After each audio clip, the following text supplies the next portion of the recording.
അടുത്തായിട്ട് heat transfer എന്താണെന്ന് നോക്കാം.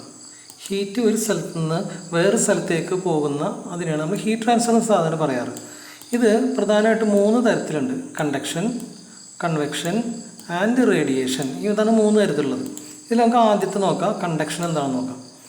ഈ കണ്ടക്ഷൻ എന്ന് പറയുന്നത് സാധാരണ മെറ്റാലിക് സബ്സ്റ്റൻസിലാണ് കണ്ടക്ഷൻ നടക്കാറ്. ഗ്യാസുകളിലും ലിക്വിഡ്സിലും കണ്ടക്ഷൻ നടക്കാറില്ല. അപ്പോൾ കണ്ടക്ഷൻ എന്താണെന്ന് നമുക്ക് നോക്കാം. Conduction is the mechanism of transfer of heat from 2 adjacent parts of a body because of their temperature difference. ഇപ്പോൾ ഒരു ബോഡിയുടെ തന്നെ ഇപ്പോൾ ഇവിടെ എഴുതി കാണിച്ചിരിക്കുന്ന എ എന്ന് പറഞ്ഞാൽ ഈ റോഡ് കാണില്ല, ഇതൊരു റോഡാണ്, മെറ്റാലിക് റോഡാണ്. ഈ മെറ്റാലിക് റോഡിൻ്റെ ഒരു എൻഡ് ഒരു ഹൈ ടെമ്പറേച്ചറിലാണ്, TC എന്ന ടെമ്പറേച്ചറിലാണ്. അത് മറ്റേ എൻഡ് ഒരു ലോ ടെമ്പറേച്ചറിലാണ്. ഇതിനെ അപേക്ഷിച്ച് നോക്കുമ്പോൾ ലോ ടെമ്പറേച്ചറിൽ TD എന്ന് പറഞ്ഞ ടെമ്പറേച്ചറിലാണ്. അങ്ങനെ ഒരു മെറ്റാലിക് റോഡിൻ്റെ 2 ഭാഗങ്ങളിൽ 2 വ്യത്യസ്തമായ ടെമ്പറേച്ചറിൽ നിൽക്കുമ്പോൾ ഹോട്ടായിട്ടുള്ള അഥവാ ടെമ്പറേച്ചർ കൂടിയ ഭാഗത്തു നിന്ന് ടെമ്പറേച്ചർ കുറഞ്ഞ ഭാഗത്തേക്ക് ഹീറ്റ് എനർജി ട്രാൻസ്ഫർ ചെയ്യും. അതായത് ഈ ഭാഗത്തുള്ള ആറ്റംസിൻ്റെ ലെവൽ ഓഫ് വൈബ്രേഷൻ, അതിനുള്ള ടെമ്പറേച്ചർ എന്ന് പറയുന്നത് ലെവൽ ഓഫ് വൈബ്രേഷൻ കൂടുതലായിരിക്കും. തൊട്ടടുത്ത് കൂളർ പാർട്ടിക്കിൾസ് ആയിരിക്കും. അപ്പോൾ ആ ഒരു മെക്കാനിക്കൽ വൈബ്രേഷൻ ഇതിനെ ഇൻഡ്യൂസ് ചെയ്യും. ആ ഇൻഡക്ഷൻ അങ്ങനെ മുമ്പോട്ട് പോയിട്ട് ആ ഹീറ്റ് ഇങ്ങനെ ട്രാൻസ്ഫർ ചെയ്യും. ഇത് നമുക്ക് പ്രാക്ടിക്കലായിട്ട് നോക്കുകയാണെങ്കിൽ ഒരു ഇരുമ്പിൻ്റെ കമ്പി എടുക്കുക. ഇരുമ്പിൻ്റെ കമ്പിയുടെ ഒരറ്റം നമ്മൾ ഇതുപോലെ പിടിക്കുക, മറ്റൊറ്റം തീ കാണിക്കുക. കുറേ നേരം കഴിയുമ്പോൾ നമ്മുടെ കൈ ചൂടാകാൻ തുടങ്ങും അല്ലേ? അപ്പോൾ ഈ എൻഡിൽ നിന്ന് ഈ എൻഡിലേക്ക് ഇങ്ങനെ ഹീറ്റ് ട്രാൻസ്ഫർ ചെയ്ത് വരും. അപ്പോൾ അതാണ് ഉദ്ദേശിക്കുന്നത്. ഇനി നമുക്ക് ഇതിനെക്കുറിച്ച് പഠിക്കുമ്പോൾ ഈ ഒരു റോഡിൻ്റെ ലെങ്ത്ത് L ആണെന്ന് വിചാരിക്കുക. നേരത്തെ പറഞ്ഞ പോലെ ടെമ്പറേച്ചർ TCയും TDയും. So their temperature difference is TC minus TD എന്ന് കാണാൻ പറ്റും. പിന്നെ ഈ റോഡിൻ്റെ ഏരിയ ഓഫ് ക്രോസ് സെക്ഷൻ ഉണ്ട്. ഞാൻ നേരത്തെ A എന്ന് പറഞ്ഞു. Area of cross section capital ആണെന്ന് വിചാരിക്കാം. എങ്കിൽ സയൻറ്റിസ്റ്റുകൾക്ക് ഇതാണ് കാണാൻ പറ്റിയത്. The rate of flow of heat, അതിനൊക്കെ H എന്ന് പറയാം. ഇതിലൂടെയുള്ള amount of heat energy flowing per second.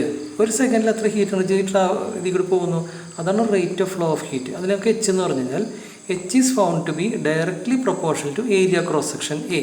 കൂടുതൽ ഏരിയ ക്രോസ് സെക്ഷൻ ഉണ്ടെങ്കിൽ കൂടുതൽ റേറ്റിൽ പോകും. Temperature difference inversely proportional to length L. ഇപ്പോൾ കൂടുതൽ ലെങ്ത്ത് ഉണ്ടെങ്കിൽ ഹീറ്റ് ട്രാൻസ്ഫറിൻ്റെ റേറ്റ് കുറവായിരിക്കും.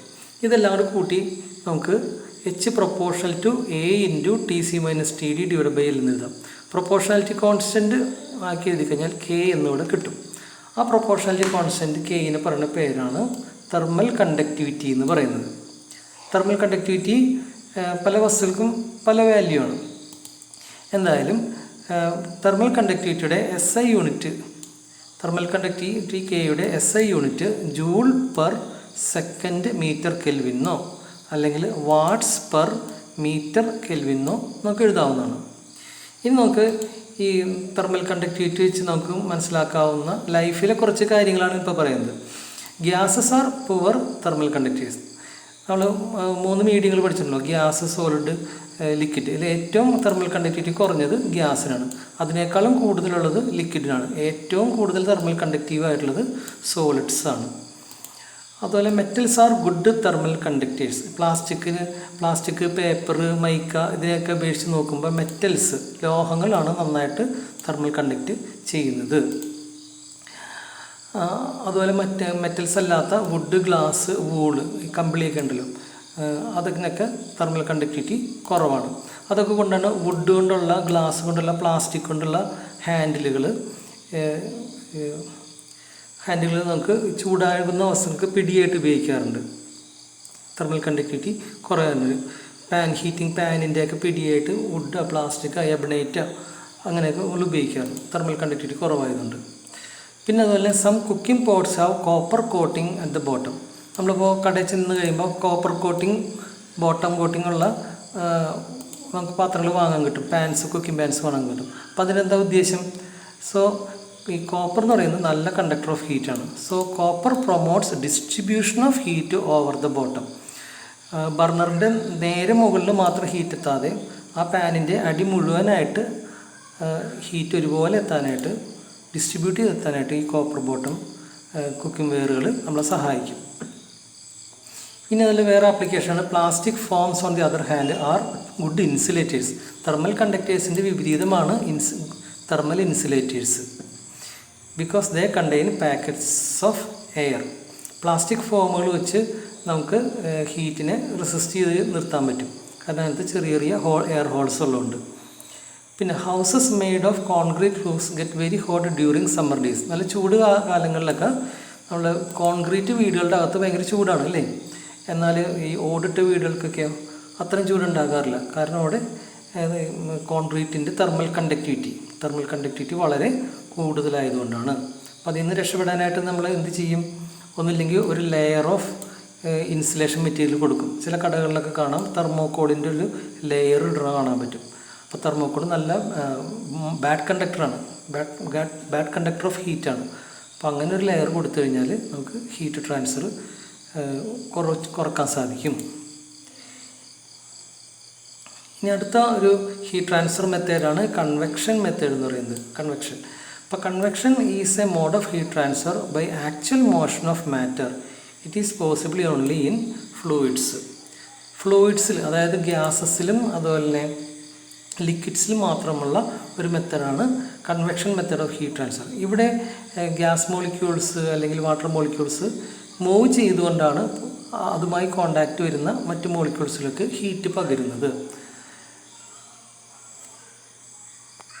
കൺവെക്ഷൻ ഹീറ്റ് ട്രാൻസ്ഫർ രണ്ട് തരത്തിലുണ്ട്. നാച്ചുറൽ കൺവെക്ഷൻ, പ്രകൃതി കാണുന്നത്, പിന്നെ ഫോഴ്സ്ഡ് കൺവെക്ഷൻ, അത് മനുഷ്യനായിട്ട് ചെയ്യുന്ന രീതിയാണ്. നമുക്കൊരു പ്രത്യേക ആവശ്യങ്ങൾക്ക് വേണ്ടി ഫോഴ്സ്ഡ് കൺവെക്ഷൻ ചെയ്യാറുണ്ട്. നമുക്ക് നാച്ചുറൽ കൺവെക്ഷൻ, പ്രകൃതി കാണുന്ന കൺവെക്ഷൻ എന്തൊക്കെയാണെന്ന് നോക്കാം. In natural convection gravity place an important part.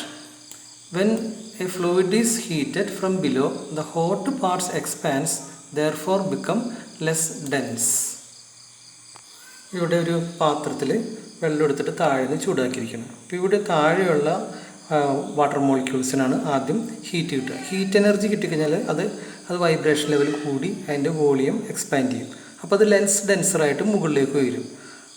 അപ്പോൾ ലെസ് ഡെൻസറായിട്ട് മുകളിലോട്ട് പോകുന്ന വഴിക്ക് താഴേക്ക് ബാക്കി ഭാഗത്തുനിന്നുള്ള കൂളറായിട്ടുള്ള മോർ ഡെൻസറായിട്ടുള്ള ലിക്വിഡ് താഴേക്ക് വരും. അതിനും ഹോട്ടായിട്ട് എക്സ്പാൻഡ് ചെയ്ത് ഡെൻസിറ്റി കുറഞ്ഞ് മുകളിലേക്ക് പോകും. ഈ ഒരു പ്രോസസ്സ് ഇങ്ങനെ കണ്ടിന്യൂ ചെയ്തുകൊണ്ടേയിരിക്കും. അങ്ങനെ ഹീറ്റ് താഴെ നിന്ന് മുകളിലേക്ക് എല്ലാ ഭാഗങ്ങളിലേക്കും ട്രാൻസ്ഫർ ചെയ്യുന്ന ഈ മെത്തേഡാണ് കൺവെക്ഷൻ, നാച്ചുറലായിട്ടുള്ള ഒരു കൺവെക്ഷൻ. പകൽ സമയത്ത് കാണുന്ന സീ ബ്രീസ് ഇതിന് എക്സാമ്പിളാണ്. അതുപോലെ തന്നെ രാത്രി സമയത്ത് കാണുന്ന ലാൻഡ് ബ്രീസും ഇതിന് എക്സാമ്പിളാണ്. Convention current, natural. പിന്നെ പ്രകൃതിയിൽ കാണുന്ന കാറ്റുകൾ, വിൻസ്, ട്രേഡ് വിൻസ്, ഇതും ഇതിന് എക്സാമ്പിളാണ്.